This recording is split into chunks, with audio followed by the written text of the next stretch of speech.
si dafa am leneen tam parce que sànq ba ñuy door junj naa ko. mu di la sortie des femmes de Ousmane Sonko. waaw génn nañu ñaan njekk. waaw njiitu réew mi surtout la première dame mu di Marème Faye Sall ndax ànd ngeen ci sortie boobu. je parle en mon nom personnel sortie bi man je comprends les épouses du président Ousmane Sonko. parce que elles sont jeunes elles sont des épouses yu bëgg seen jëkkër elles sont des mamans am ay tuuti tànk seen jëkkër sumb benn xeex ñu dem ba ci biir ñu dem di ko seeti hôpital gis état bu mu nekkee mu nekk état bu doy waar parce que réanimation du caaxaan moo fa yóbbu nit on dit que c'est l'ultime étape avant la mort ku nekk hôpital ba nga dem réanimation vraiment xamal na yow sa benn tànk mi ngi ci tomb bi parce que réanimation c'est quelque chose de quand même d'extrêmement grave ñu dem ba gis seen jëkkër condition bu mu nekk ak état bu mu nekk et je leur comprends si sens boobu ñuy ñaan njëkk mais du ñu xamul seen jëkkër bu baax je me dis parce que bu ñu doon tàggu seen jëkkër man lu ma xamee man bokk seen jëkkër il n'aurait jamais cautionné que seen ay jabaram di ñaan njëkk Macky Sall wala di ñaan njëkk Marème Faye Sall jamais de la vie. kon Sonko daal mën na bañ a yëg lii xew kon. mais yëgul lu xew te bu nekkoon moom du joxe caution ay jabaram pour ñu ñaanal ko njëkk surtout à Macky Sall et à son épouse mais Sonko bu ñu ko rajo mais ñooñu ana yaayu Sonko. waaw. est-ce que yaayu Sonko c'est pas la femme qui souffre le plus dans cette affaire-là. mais moom moo jur Sonko. yaayu Sonko jabaru Sonko yi duñ ko gën a bëgg Sonko mais yaayu Sonko mais moo ëmb Ousmane Sonko 9 mois. mooy yaayam moo ko nàmpal. c'est sa mère mais dëgg ngeen ko ci mbir bi. elle est restée stoïque toog këram yore kurusam di ñaanal doomam man ay jabaram dama leen di ne nañu jël exemple ci yaayu Ousmane Sonko. être digne stoïque wéeru ci yàlla. parce que seen jëkkër yàlla rek la wéerul ci keneen ku dul yàlla. buñ ko fi radier fonction publique fii man Ousmane nous a raconté ça. mu metti trop un inspecteur des impôts am sa jabar. ak sa njaboot nga jékki-jékki ñu radier la ñu ne la doo am loo dund. mu am benn instant la presse di ne Ousmane mi ngi négocier ci suuf. moom daf ñu ne yaayam daf ko woo. ne ko Ousmane su ma déggee nga ne ñu ne da ngay dem négocier ci ak Macky Sall pour mu réintégrer la ci fonction publique jox la sa poste bés bu mu ko déggee je te renie. yaayam waxoon na ko loolu. soo demee ñaan njëkk Macky Sall pour mu delloo la fonction publique. nekkutuloo suma doom loolu Ousmane Sonko moo ñu ko nettali. donc est-ce que dégg nga yaayu Ousmane Sonko lu ñuy def doomam yëpp lu metti li yëpp doomam di subir. ba mi ngi ci diggante dee ak dund. kenn déggul yaayam mu wax. ba ci sa famille propre famille. kenn déggul yaayam mu wax. mais yaayam laa la wax kenn déggul yaayam mu wax. donc je dis aux autres membres de la famille d'être dignes et de prendre exemple à la maman de Ousmane Sonko.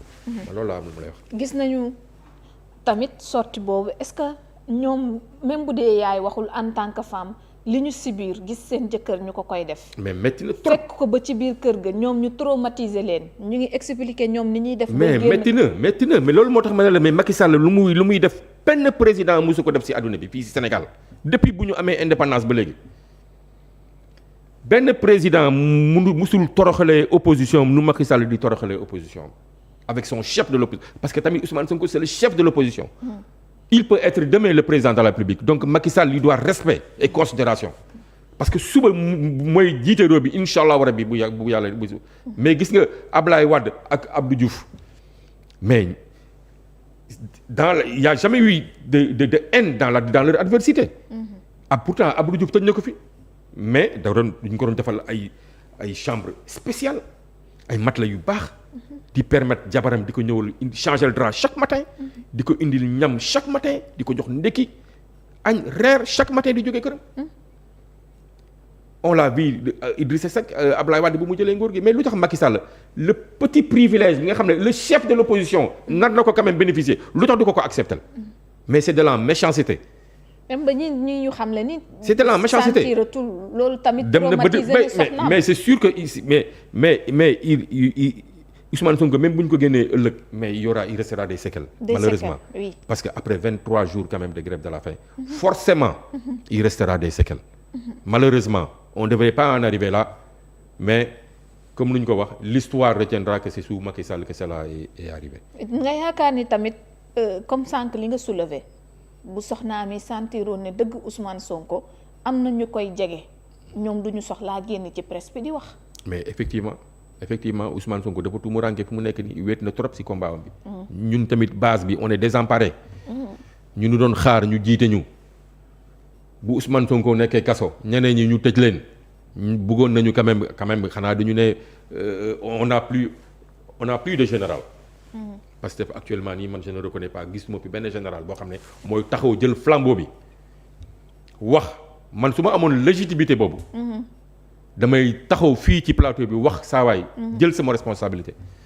Malheureusement moi je suis qu'un coordonnateur de section. de Mermoz Sacré-Cœur. Et je profite de l'occasion que tu me donnes pour dire à tous les patriotes du Sénégal que nous devons rester debout et nous devons nous battre. On doit sortir Ousmane Sonko de là où il est. C'est pas sa place. Sa place c'est auprès de sa famille, auprès de ses frères patriotes, de ses frères de patrie, de ses frères de parti. Et pour ça, on doit se battre. S'il faut braver les interdictions du préfet, manifester tous les jours, il faut le faire. Il faut appeler à cela. Moi, je dis qu'il faut que les responsables du parti appellent à tous les mouvements. Tu vois, remobilisent. Mais remobilisation bi.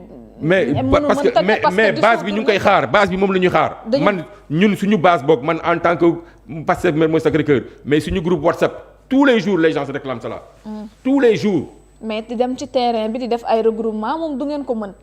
mais pourquoi pas ci turu parti bi ndax le parti n'existe mais plus. le parti existe le parti ne peut pas. mais même si nekkee le selon l'État. mais le Yewwi Askan Wi est là. on a d'autres plateformes. pour manifester. On est dans le Yewwi Askan Wi, on est dans le F24.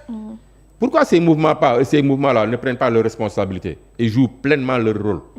C'est ce que l'on attend d'eux. Est-ce que depuis que le F24 a été lancé, mais est-ce que depuis première manifestation bu ñu defoon ñu interdire ko mais amatul beneen manifestation. mais Macky nee na troisième mandat rek lañ doon xeex te bu ci waxee. mais non troisième non et les libertés démocratiques. dootuñu xeex mais et non liberté démocratique. tu te rends compte que bu ñu siège PRP tëj nañ ko. siège Pastef tëj nañ ko. siège PUR tëj nañ ko.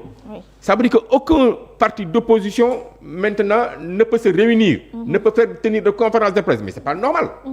mais quand même un parti politique quand même c'est avoir la liberté quand même d'expression, la liberté de se réunir, la liberté quand même de faire de la politique. mais su nekkee le minimum xañ nañ ko ba pare doo leen jóg xeex fippu loolu seen ak seen yelleef Macky Sall nangu ko te doo leen ko revendiquer alors ça c'est de la faiblesse. alors su fekkee ne tey faiblesse bi ñu ngi koy sentir soxnaa mi wax nañ jàpp nga ni war na mën a indi maanaam lu changer ci situation bi vu que ñaan nañu wax nañu ak président. waaw mais man wax nañu ndax mën na am conséquence ñu tenir ci compte. man Macky Sall gëmuma ko ñaanu madame Sonko yi yëngal na ko gëmuma ko. lu Ousmane Sonko yàgg a wax Macky Sall lépp looy am si moom c'est xeex mooy tax nga am ko man loolu laa gëm. ñaanu madame Sonko yi ñu def ça lui fait ni chaud ni froid mais c'est pas même mais c'est pas Macky Sall moo mel noonu si boppam. Macky Sall moo mel noonu ci boppam man je n'ai jamais vu un président aussi méchant je regrette. je n'ai jamais vu un président aussi méchant envers les membres de son opposition jamais de la vie. c'est extraordinaire. en arriver là à ce stade d'animosité ba pare j'ai lu dans la presse ñuy rayer les femmes de Ousmane Sonko ñu ne waaw garsa li ñu doon wooyee. léegi ñu ngi ci massa di leen rayer mais non. c'est de la méchanceté pure et simple. et l'appel qu'a fait les épouses de Ousmane Sonko mais du leen faale sax. kon daal jarul woon ñu doon procéder ci def interview bi ni mel. parce que am bëri na ay nit ñu leen fa critiquer ndax nee nañ leen dina leen ko digal xaw ma kan moo leen ko digal nee nañ leen ñu bëri tëj nañ leen fi Khalifa gisuñu soxnaam Wade gisuñu soxnaami jamono di génn entre mais ñaan waaw peut-être man je leur donne une circonstance atténuante aux épouses de Ousmane Sonko. parce que tamit ñoom Wade ak ñoom Khalifa yooyu yegguñu woon ci stade bu Ousmane Sonko yegg. parce que quand même ñooñu ñu ko seqaloon à l'époque c'était des gens qui quand même assez responsables Wade ku mu ko seqaloon quand même Abdou Diouf c'était un homme vraiment quand même humble et fin mais Macky Sall nu mu mel. Macky Sall rek moo permettre Ousmane son opposant qui est en train de mourir sans qu'il ne lève le plus petit doigt. Alors. Donc on peut pas comparer le cas de Ousmane Sonko et le cas de à l'époque de Abdoulaye Wade. Parce que jabaru Abdoulaye Wade peut-être que Abdoulaye Wade yegguloon ak Abdou Diouf fu Macky Sall yeggee léegi ak Ousmane Sonko. non et ñi dem nañ bay xalaat ni ça ne rend même pas service à Sonko parce que nañu mal communiqué maanaam ci seen i wax déggoo. waaw ñenn ñi sax di wax ni Pape Alé Niang vraiment moom moo def lu ni mel moom lu gën a yàq mbir mi bokk na ci loolu. non Pape Alé Niang deful dara c'est un journaliste daf leen ubbil plateau am rek. daf leen dénk micro am ak caméra am ñoom ñu wax. nit ñi di wax ay nar na censurer parti bi muy ñaan ak njëkk ak affaire yooyu là bon c'est pas son rôle. ça je me dis peut-être c'est à la communication de Pastef. qui devait être vigilant. assister leen communication Pastef boobu ñoom ñoo défaillir. Est-ce qu'ils étaient là est-ce qu'ils étaient au courant je ne sais pas. mais s'il y a quelque chose à reprocher c'est à la cellule de communication de Pastef de mais à Pape Alé Niang je ne pense pas qu'on puisse lui reprocher quoi que ce soit.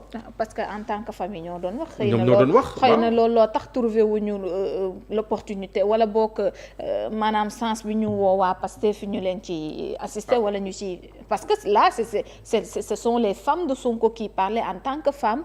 famille en fait elles ont parlé en tant que femme désespérée. en tant que épouse et mère. surtout. peut-être sax wàllu politique bi après la. mais elles ont parlé quand même en tant que qu'épouse et de maman. di gis seen jëkkër ak seenu papu doom di nekk ci sukuraat. nekk ci condition là moo tax je les blâme pas. à 100%. je les comprends un peu c'est extrêmement difficile. et ku leen nar a juger rek dama leen ne mettez-vous à leur place. d'accord alors monsieur Sy gis nañu tamit situation bi tax na ba. am na ay nit yuy gàddaay bu ñu sukkandikoo tey ci sortie bu Birame Souleye toll nañ ci quarantaine. ndeke ci ay xale yoo xamante ni daw nañu làqatu bu Ngagne Demba Touré ndeke moom moo ci gën a fës. bu Ngagne Demba Touré rek moo fës mais am na ñoo xam ne génn gu ñu sax réew mi ñu ngi fii di làqatu tey ñu fanaan fii gannaaw suba ñu fanaan fële gannaaw suba ñu tëj seen ay téléphone ñu ngi leen di wër. mais c'est grave ça. waaw